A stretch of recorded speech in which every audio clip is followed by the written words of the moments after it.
Big boss 17चा विजेता मुनव्वर फारुकीबाबत एक मोठी बातमी समोर येत आहे। मुंबई पोलिसांनी मंगळवारी रात्री एका हुक्का पार्लरवर छापा टाकून काही जणांना ताब्यात घेतलं।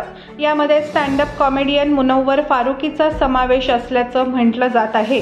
हुक्का पार्लरमध्ये अवैध सेवन होत असल्याची माहिती पोलिसांना मिळाली होती। त्यानंतर त्यांनी छापेमारी केली होती। NDTVने दिलेल्या वृत्तानुसार पोलिसांनी छापेमारी करून काही जणांना ताब्यात घेतलं आहे। त्यात मुनव्वर फारुकीच्या नावाचाही समावेश आहे।